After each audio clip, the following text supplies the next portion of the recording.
Magandang araw sa ating lahat mga kababayan, saan man panig kayo ng daigdig naroon. Dito na naman tayo sa another episode ng ating vlogs, Badong Rattles po. Pag-uusapan natin ngayon, ito po, no, sa ayon po kay Harry Roque, yung buong ICC po, yung budget ng ICC ay nakasalalay na po dito kay Tatay Digong, no. Bagamat hindi natin masabi na good news o bad news 'yan. Talagang 'yan lang po, no. Pagpapakita lang po 'yan na itong ICC inutil na po talaga 'tong korte na 'to sa totoo lang. Talagang yung pakikipagtulungan lang po ng mga tao sa gobyerno natin ang dahilan kung bakit nakulong po si Tatay Digong. Okay. Pag-uusapan din po natin, ito po, no, wala pong katapusan yung pagbanat ng mga tao kay Senator Bato dahil po dito, no, sa AI student na kanyang shinare. Nag-share lang po si Tatay Digong. Oy, thank you very much sa mga nagsi-share na regalo kay Wendy, yan, na nag-share po ng mga regalo. Maraming salamat sa iyo, Wendy, sa mga regalo mong binibigay. Tap-tap lang po tayo diyan. Okay. Alam po ninyo, sa totoo lang, tsaka yun po yung sa kay Senator Bato na pag-share. Wala pa rin po. Meron na naman pong mga umatake. Si Arnold M. Clavio. Inatake na naman po yung ito. Bilib na bilib ka rin kay Arnold Clavio, no? Grabe. Inatake po itong pag-share ni Senator Bato. Alam nyo, maski po media, no? Lahat ng vlogger, kasama po yung media, yung umaatake po rito. Ang dami pong issue ng bayan, ang dami pong problema ng bayan. Pero sa tingin po nila, ang pinakamalaking problema po ng bayan natin ay dapat, no? Ang pinakamalaki pong problema ng bayan natin, kung pakikinggan nyo po, thank you very much kay Maki. Kung pakikinggan nyo po itong mga to, ay walang iba kundi yung pag-share ni Senator Bato ng AI. Kasi alam nyo po, noong araw, umaatake po yung mga nakakontra po yung mga kumukontra po sa isang tao, inaatake po yan, lalo na po yung pamahalaan.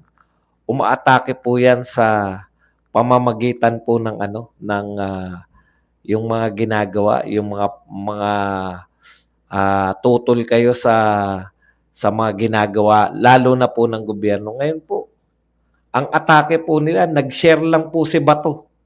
Akala mo napakalaking issue ng shinare ni Bato. Pero wala po nagdi-discuss nung laman ng shinare. Sinabi lang po AI. Yan po mga pag-uusapan natin. Pero bago yan, kung bago ka pa lang dito sa ating channel, mag-subscribe ka na. Dahil ito lang ang tanging channel na may kinikilingan, may pinapanigan, una sa balita, huli sa impormasyon, kaya ano pang hinihintay nyo? Pindot na. Okay, pag-usapan natin, no?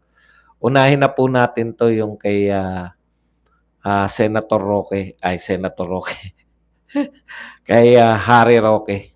Oy, happy World Crocodile Day ngayon, Yung mga buhaya po, saan mang panig ng Pilipinas, lalong-lalo na yung mga naka-aircon na buhaya. Happy Crocodile Day po sa inyo. Okay, sabi po ni Roque, si Duterte ang dahilan kung bakit sumasahod pa ang mga taga-ICC. Bakit po? Ito po, basahin natin.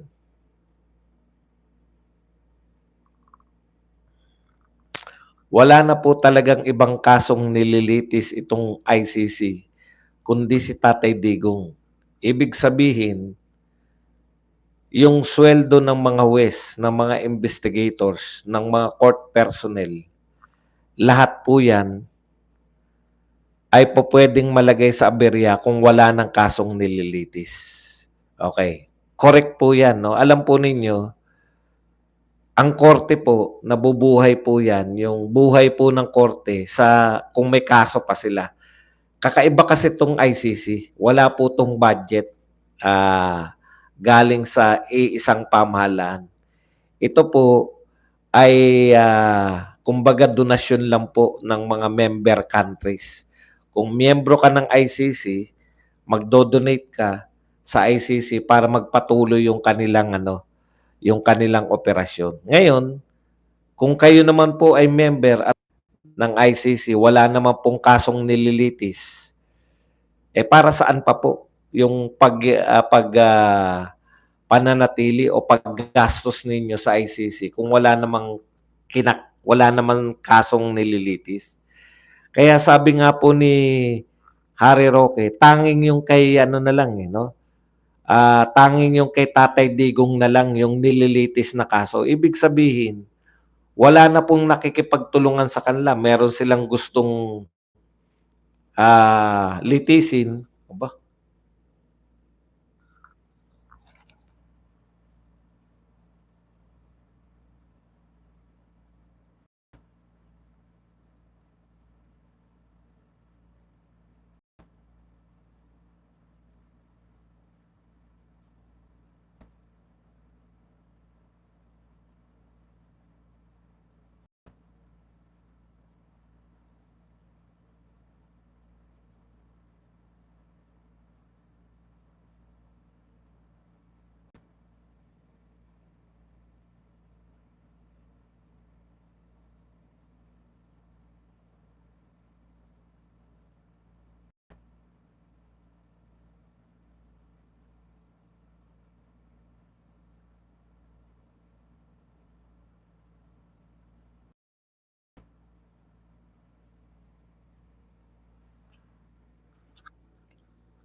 okay.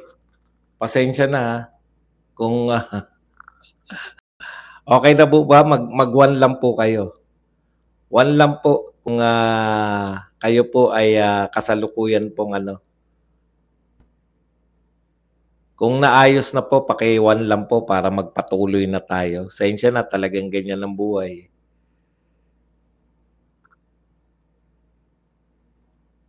Samantalahin na rin natin 'to para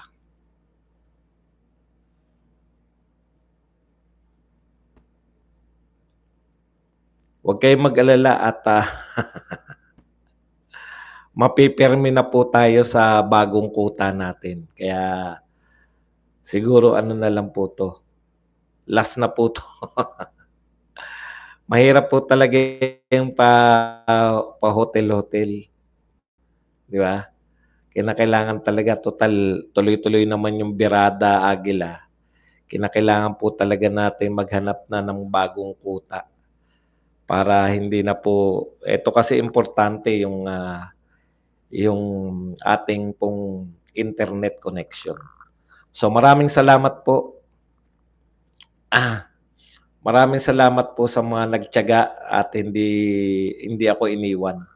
Okay, mamaya po mga tanong, wag po kayong mag-alala, mananawa po kayo sa mga katatanong. Kaya sana lang, kulang kayo. Okay, pag-usapan po natin 'to 'no, yun yung sinasabi natin na si Tatay Digong, itong ICC talaga kung hindi dahil kay Tatay Digong kaya hindi nila bibitawan 'to, eh. At tinitiyak ko pagbibigyan nila si Tatay Digong na mag-interim release o mag-interim pansamantalang makalaya sa pamamagitan po ng interim batasang pambansa. Interim release 'yan. Pero yun na nga, alam nyo, nakakasama po, akala natin good news 'no, pero eto po yung katotohanan. Kay Pulong tsaka kay Ma'am Hanelet Abansenya, eto po ang sinabi ni Ma'am Hanelet, "PRRD is already weak and old. His only dream right now is to return to his country and be with his family. Sadly, the very country that he served, cannot accept him back because of its leaders who now disown him. Nakakalungkot po, no? Kasi this is how we treat our leaders, no? Lalo na po yung naglingkod ng totoo. Yung ating pong mga social leaders, yung mga wala pong impact o yung wala pong silbi. Alam mo, alam niyo po, eto matagal ko nang sinisi si Tatay Digong dito. Dito po sa Pilipinas, para ka po makapaglingkod ng maayos, kinakailangan mo pong labanan yung mga magnanakaw, kinakailangan niyo pong labanan yung mga legal man o illegal na magnanakaw. Kinakailangan niyo pong labanan yung mga sindikato. Kinakailangan niyo pong labanan yung lahat ng gumagawa ng masama. Lahat po ng mga nagkakamal ng salapi sa pera ng bayan, no? Kasi ang dami po. At kung gusto nyong maging matino ang inyong paglilingkod, yan po yung gagawin ninyo. At pag ginawa nyo po yan, marami po kayong magiging kaaway. Marami nagtataka, no, sa mga Duterte supporters. Bakit ba nila ginaganyan si Tatay Digong? Huwag po kayong magtaka. Yan po ang kahulugan po kung bakit po si Tatay Digong ang tanging pinersecute sa lahat po na naging presidente. Siya lang po yung natatangi, yung ganyan ang dinanas. Kasi po siya lang po yung sa kanyang panunungkulan ng tapat. Magtapatan na tayo. Siya lang po yung talagang lumaban sa mga magnanakaw, lumaban sa mga sindikato, lumaban sa mga mukhang pera, mapagobyerno o protektado ng gobyerno o protektado ng mga tao sa gobyerno. Siya lang po yan. Kaya wag po kayong magtaka kung bakit po siya ginanyan. Sa dami po ng nasagasaan niya. Sa dami po, 6 na taon na hindi nakapagnakaw. 6 na taon pong nangayayat. 6 na taon pong puot na puot, galit na galit. At hinintay po nila na once na mawala si Digong, maghihiganti sila. Yan na po yun. Yan na po yung, eto na po yung inani.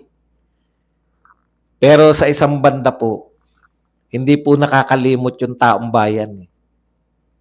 Si Tatay Digong lang po yung talagang walang tigil. Yung taong bayan na nagsasabi, nagpapahayag. Si Tatay Digong lang po yung after ng presidency niya, landslide. No? Landslide. Mahal na mga tao. Pati mga anak niya minahal dahil sa kagagawan niya. Kung si Tatay Digong, hinayaan niya lang yung as usual na ginagawa ng presidente, baka sarap buhay din siya ngayon. Baka nagpapahinga siya ng maalwan ng buhay, mataba ang passbook. Lahat po sinisilip, maski po yung pag-hire ni Tatay Digong ng magaling na abogado, ginagawan po nila ng issue.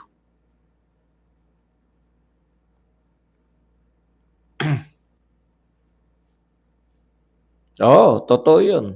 Sabay-sabay silang aangat muli. Kaya aangat tayong muli. Talagang namang ang Pilipinas pinaangat ni Duterte. Tapos bakit may panawagan aangat tayong muli? Babangon muli.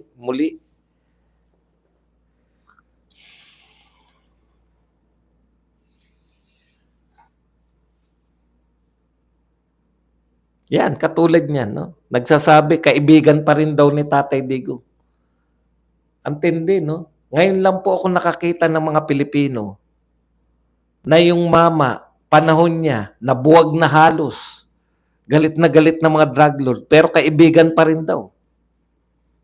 Yung matapos mong paglingkuran yung Pilipinas, pinakulong ka na, habang nakakulong ka, hindi pa rin sila masaya, sinisiraan ka pa rin. Kasi nakakulong na si Tatay Digong, nanghihina na sa kulungan, nangangayayat na. Sabi ni Paulo, payat na. Ang laki na ng pinayat ni Tatay Digong. Yun yung sagot ni Paulo, kumusta na si Tatay Digong? Ang laki na ng pinayat mula nung huli kong nakita. Nananatili siyang threat kasi mahal na mahal siya ng taong bayan, eh. Kaya dapat siraan pa rin. Siraan pa rin siya, walang humpay na paninira. Siraan din ang kanyang mga anak, walang humpay din.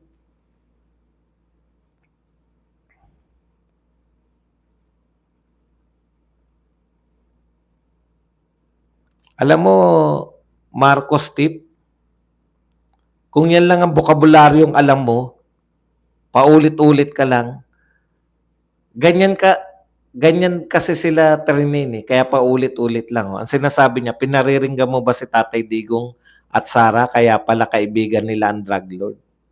Kilala niya yung drug lord. Kilala niyo pala yung drug lord na kaibigan ni Tatay Digong. Eh si Tatay Digong nga pinakulong niyo. Bakit hindi niyo ipakulong yung kaibigan? Kung kilala niyo. Di ba? Anong uri ng gobyerno yan? Kilala niyo yung drug lord. Bakit hindi niyo ipakulong? Di ba? Ayan yung sagutin mo. Kilala mo pala, nakaibigan ni Tatay Digong. Kung si Tatay Digong na, sinasabi niyong powerful, napakulong niyo. Bakit ayaw niyong ipakulong? Yung kaibigan lang. Dalawa lang yan. Nag-iimbento lang kayo or wala talagang kakayahan.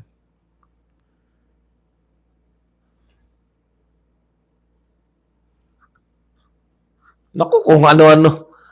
Eh, sabi ni Tatay Digong, wala naman daw kaso yung... sagutin natin ha. Wala naman daw kaso yung mga sinasabi ninyo. Ang kaya nyo lang kasing ipakulong, Duterte. Ang kaya nyo lang ipakulong, Duterte at Duterte supporters. Kahit ulit-ulitin mo yung mga pangalan niya mga yan, pinakulong mo ba? Hindi naman pala eh. Laya pa pala eh. So, ang kaya nyo lang ipakulong, yung mga taong matitino. Napakulong nyo na ba si Martin Romualdez? Isang tanong, isang sagot. Napakulong nyo na ba? Bilyon yung pinag-uusapan eh. Bilyon yung perang dumaan, hindi nyo kayang ipakulong.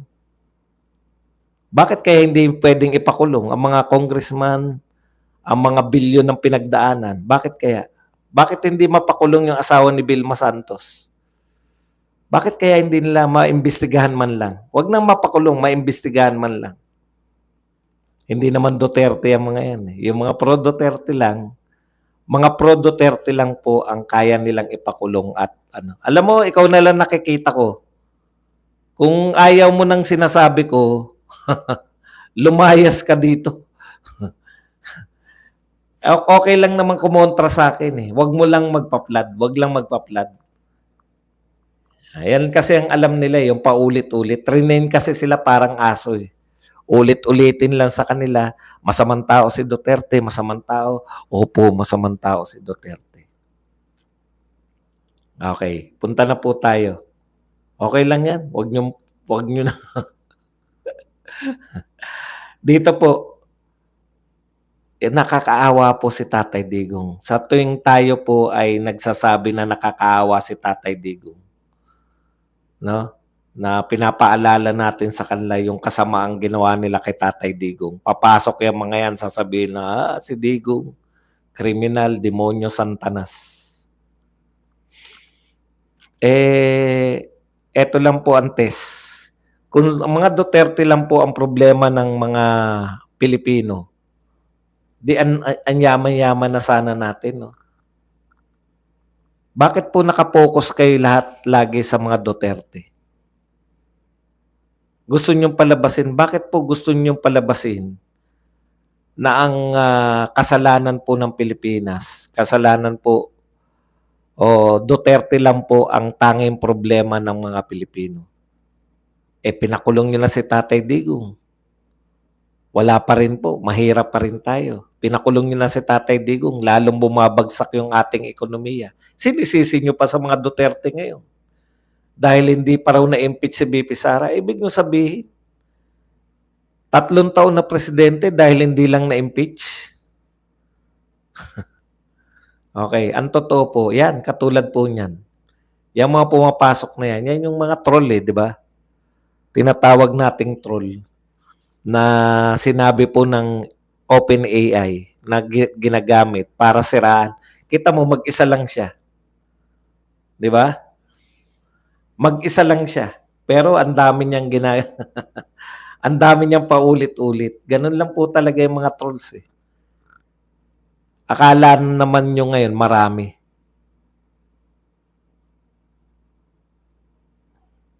Pwede maawa kayo. Kanya-kanya, alam niyo po, sabi maawa kayo kay Duterte, bakit hindi kayo naawa sa pinapatay niya? Eh di kayo naman po maawa. Ang problema kasi ginagawa po, wag po nating gawing ipagpilitan yung sarili nyo. Kayo po anti-Duterte. Di ba? At kung anti-Duterte kayo, kaawaan nyo yung mga kalaban ni Duterte, wala pong problema. Maawa kayo kay Martin, wala pong problema. Maawa kayo sa mga congressman, wala kayong problema. Sinasabi ko po nakakulong si Tatay Digong. Bakit daw maawa tayo kay Tatay Digong? Di, maawa rin po kayo kay Martin. Maawa rin po kayo sa mga congressman. Kay Franz Castro. Wala, kanya-kanya pong trip yan. Bakit niyo po? Bakit po kayo nagagalit sa amin? Di sabihin nyo nakakaawa si Martin. Nangangayayat. Sinasabi namin, ang laki na ng pinayat ni Duterte sa kulungan. Ayaw nyo pong iparinig ang katotohanan sa mga tao. Nangangayayat po. Tapos bakit daw tayo naawa kay Digo? O di maawa din kay Martin. Sabihin nyo rin na nakakaawa si Martin. Ang laki na ng pinayat. Yung ba gusto nyo marinig? Okay, punta po tayo rito kay Arnold M.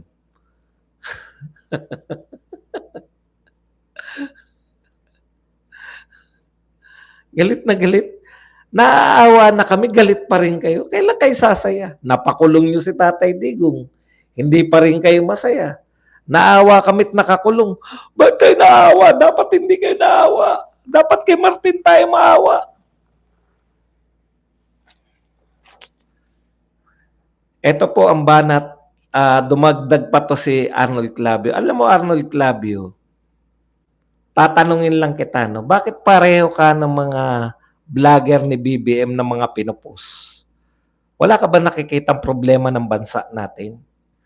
Hindi mo ba nakikita, Arnold M. Manyakol?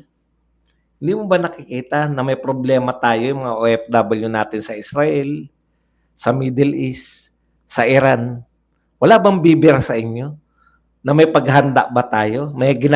Wala ba magtatanong sa mga media natin kung ano na po yung ginagawang nililikas na po ba? Gera na eh.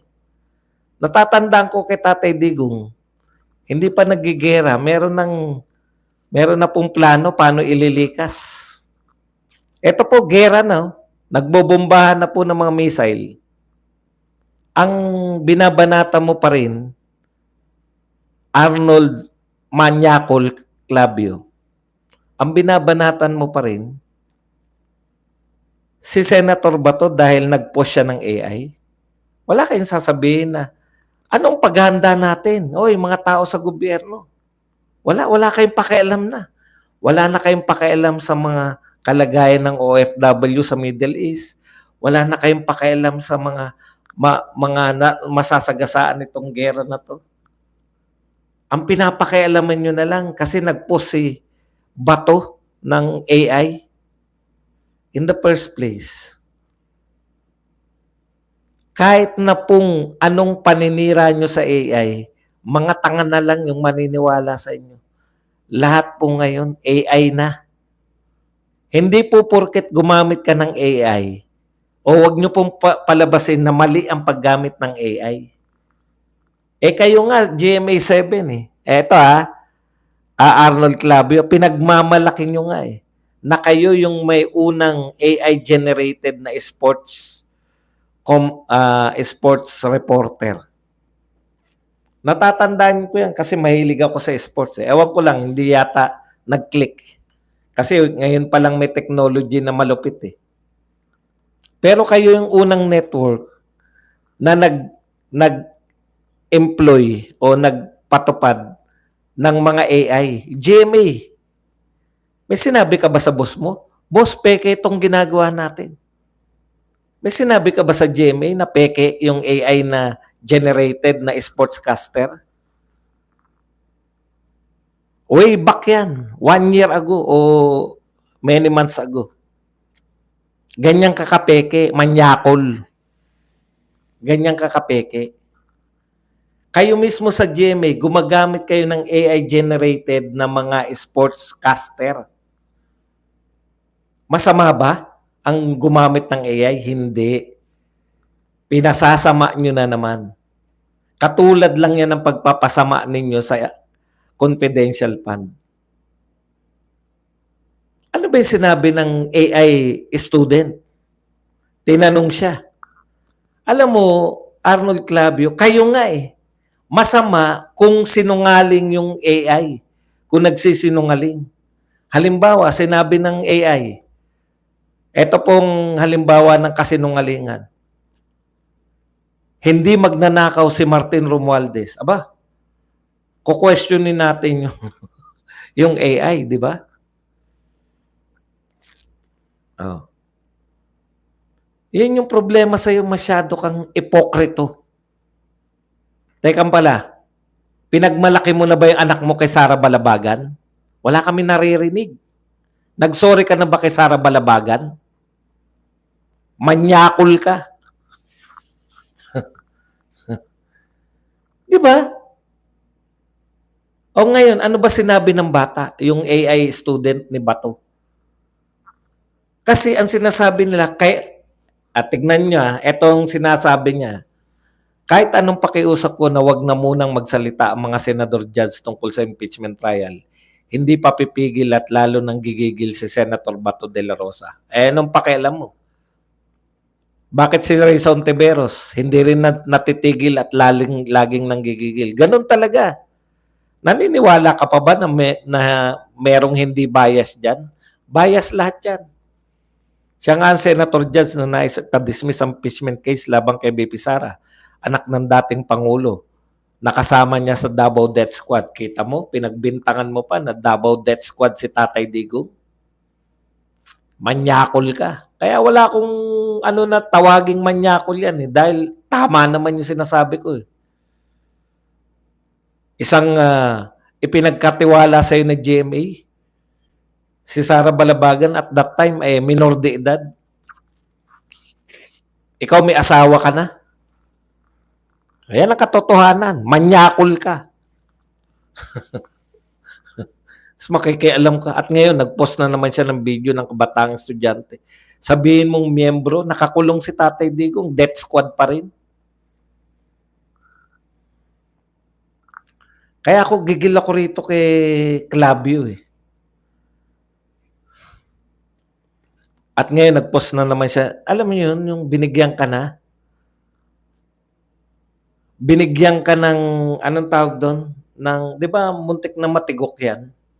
Alam niyo po yung may mga near-death experience. Ha? Yung mga taong may mga near-death experience. Yung mga normal na tao. Magpapakabuti na, no?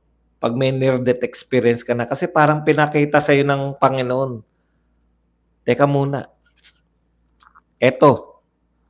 Wala kayong laban pag, di ba? Ikaw lang. Ang kaisa-isang lalo naging demonyo. Siguro ang isip niya, nakaligtas nga ako eh. Okay. Naritong ang ilan sign. Ito, Ginoong De La Rosa, mukhang hindi mo pa alam ang paggamit ng artificial live access remove.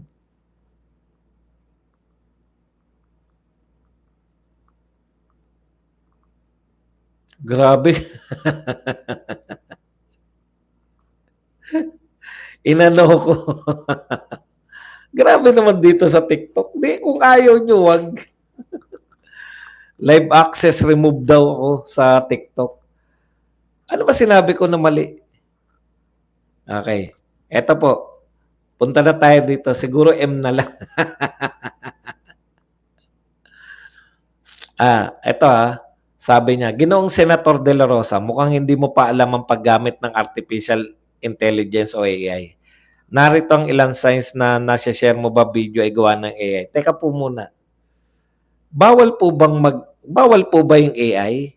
Masama po ba yung AI? Sabi ko nga kanina sa vlog ko, ginagamit na po yung AI sa napakalawak na po. Pati po yung sa tingin niyo yung Waze, tao yan. Ha?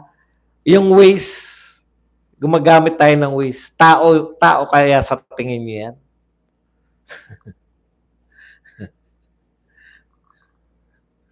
Ibig nyo sabihin may tumatawag, dito sa ano na to, umiwas kayo. Yung mga gumagamit ng Waze, may tao doon sa, may nagbangga. May nagbanggaan dito. Hindi na po. Yung Waze po, AI yan. Marami nang ginagamit yung AI. Huwag nyong pasamain yung AI para lang banatan si Bato.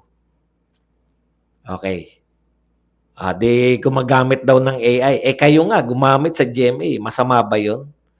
Masama po yung paggamit ng AI kung mali po yung sinasabi ng AI. Halimbawa, sinabi ng AI, napakabuting tao ni Arnold Clavio, isang ulirang ama. Walang ibang hinangad kundi itaguyod ang kanyang pamilya. Yun ang sinabi ng AI. Wala siyang pagnanasa sa ibang mga kababaihan. Yun ang sinabi. Tama ba yun? Mali. Mali yung sinabi ng AI na yun. Yun po, mali yun. Kasi yun ang misleading. Ano ba ang sinabi ng AI? Ang sinabi ng AI, tinanong siya, sang-ayon ka ba kay BP Sara na ma-impeach? Hindi po. Dahil kung confidential fund lang yung batayan nila ng pag-impeach, bakit hindi po uh, bakit hindi rin po nila imbestigahan yung ibang may mas malalaki pang confidential fund? Bakit nakasentro lang sila kay BP Sara? Ano po ang mali doon? Doon sa mga umatake po kay Bato de la Rosa, Senator Bato de la Rosa. Ano po yung sinabi nilang mali sa sinabi ng bata? Wala. Fake news ba yung sinabi ng AI? Hindi po. Totoo naman na wala silang inimbestigahan na ibang confidential fund. Di ba? Ang dali lang po nun. I-disprove po namin yung sinabi ng AI. Ito po, nag-imbestiga po kami sa, di sabihin nyo na nag-imbestiga kayo. Speaking ng dinidisprove. Ang galing ni,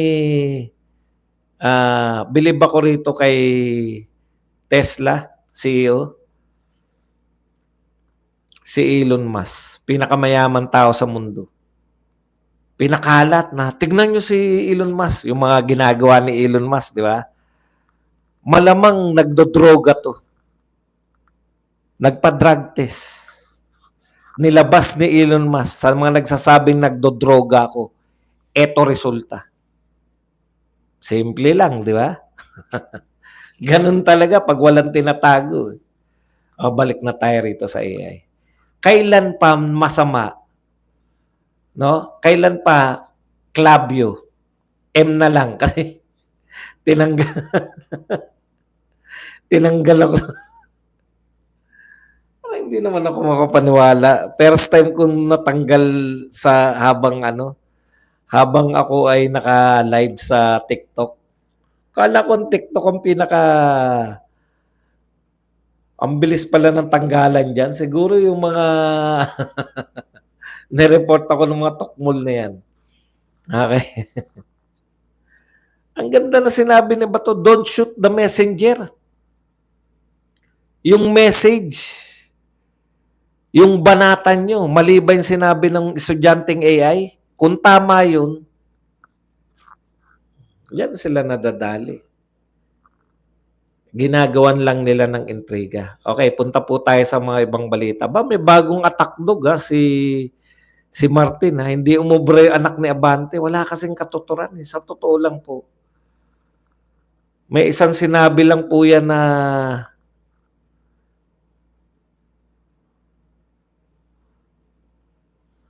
okay, sabi po, eto pa po tayo sa mga ibang balita. Ano na nga yung sinabi ko?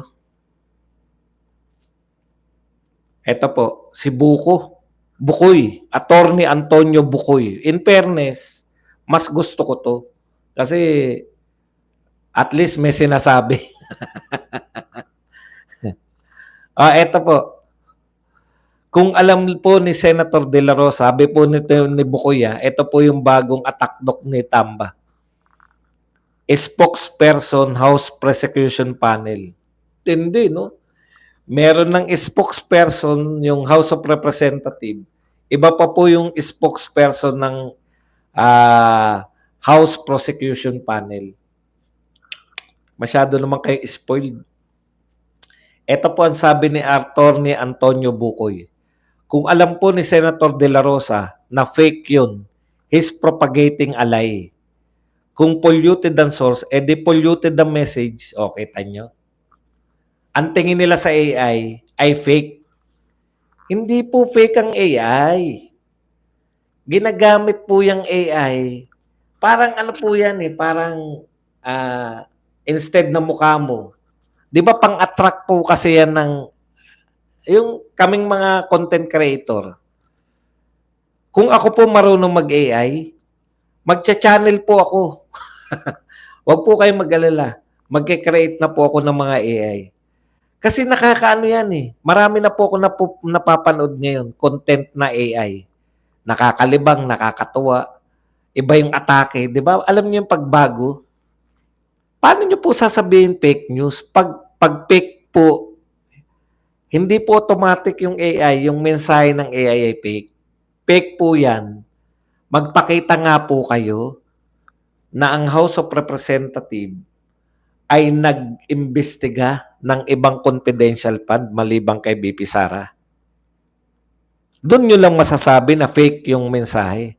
Kasi ang linaw po na sinabi ng AI student Palagay na nating AI siya o AI talaga siya. Pero ano sinabi niya? Kaya siya hindi pabor. Dahil kung confidential fund po yung pinag-uusapan, bakit si BP Sara lang? Selective. Di dapat lahat imbestigahan nyo yung may confidential fund. Ganun po yun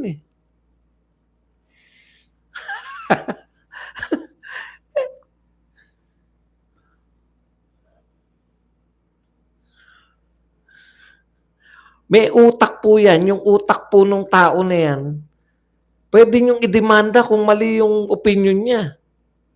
O, di ba? Polluted. Ano po polluted doon? Bakit hindi niyo po banatan? Bakit nagtataka ko Ang daming bumibira dyan sa AI student na yan. Bakit ni isa walang bumibira na eto sinabi mali ito kasi ito ang katotohanan. Correct.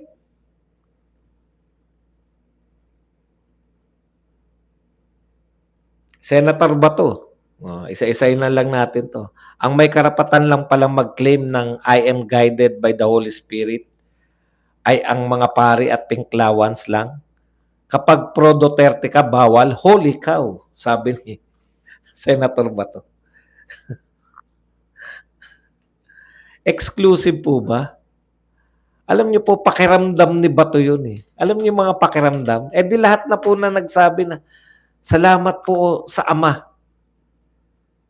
May salaan na po ba? Kailangan ba magpaalam sa pari? Alam niyo po, pakiramdam ni Bato yun. Sinukuban siya ng Holy Spirit. Alam niyo po ang religion, faith po yan. Kung ang paniniwala ng tao, sinukuban siya ng Holy Spirit, wala po kayong karapatan na questionin yun. Hindi naman po siya nagkiklaim ng miracle Alam ko po, sa batas po ng simbahan ng Katoliko, iniimbestigahan nila yung nagkiklaim ng miracle. Ay, mga dancing sun, di ba? Iimbestigahan nila yan. Kung totoo yung dancing sun. Naalala niyo yung dancing sun? Kalimutan ko na yun. May sumikat yun Inimbestigahan ng mga pari. Judel. Yan si Judel. Inimbestigahan ng mga pare at napatunayan nila na nanloloko lang si Judel. Agoo. Di ba? Laki ng kinita nun. Hindi naman nagki-claim ng miracle si Bato. Sinukuban ako ng Holy Spirit. Bawal po ba yun? Kayo pa rin ang magpapasya? Ang dami pong nagdadasal eh. Panginoon, paliwnawin niyo po isip ko. Tapos luminaw ang isip niya. Maraming salamat, Panginoon. Dahil po sa inyo, pinalinaw niyo isip niyo. Sasabihin niyo rin yun na bawal din yun. Dahil hindi dumaan sa inyo. Yung paglinaw ng isip niya. Nagdasal siya sa Panginoong Diyos. Luminaw yung isip niya dahil sa pagdarasal niya. Pwede kang ang direkta, commune. Ay, sa bagay, ayaw ng mga pare yun dumirekta. Ayaw nga pala nilang dumidirekta yung tao sa... Gusto nila dadaan muna sa kanila. Ang lagay eh.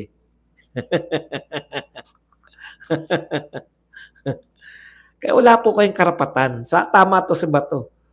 Ang may karapatan lang ba mag-claim ng guided sila o nilokoban sila ng... Buti sana kung sinabi nyo na nanggagamot na po ako. Sinukuban po ako ng Holy Spirit kaya pumila po kayo dyan at gagamutin ko kayo. Hindi naman eh. Ayaw nga nila. Kasi ano pa silbi nila kung lahat ng tao pwedeng dumirekta ng dasal? Paano yung PBA nila? Ano na nga yung PBA?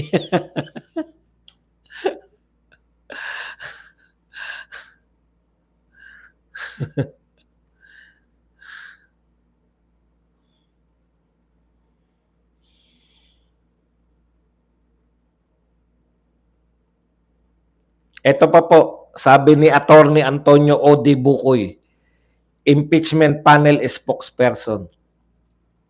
Tayo ay nahaharap sa isang usaping pananagutan. Hindi. Pero ito po ay hindi pangkaraniwan na usapin ng pananagutan.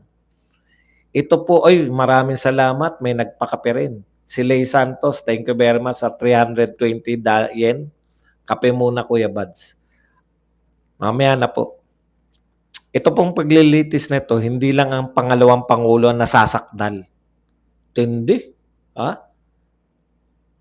Ito po ay moral na usaping pananagutan. Yan, nakalimutan ko. Ulitin natin.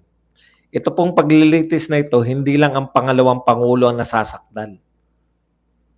Hindi lang pangalawang pangulo pala. Akala ko pangalawang pangulo lang. Nasasakdal din po ang institusyon ng Senado bilang isang impeachment court. Nasasakdal din ang buong sambayanan. Puta, lahat nasakdal. Sinakdal mo lahat. Antonio Bukoy. Sino lang ang hindi nasasakdal? Sila lang, mga congressman, mga taga-HOR. Nasasakdal po si BP Sara. Nasasakdal din po ang Senado. Nasasakdal din ang sambayanan. Kayo lang ang mababait, hindi kayo nasasakdal. Sabi ni Auntie Claire, fake news ka. Si Auntie Claire, literal yun. Fake news ka, Bukoy. Hindi pa pwedeng isakdal sa impeachment. Di ba?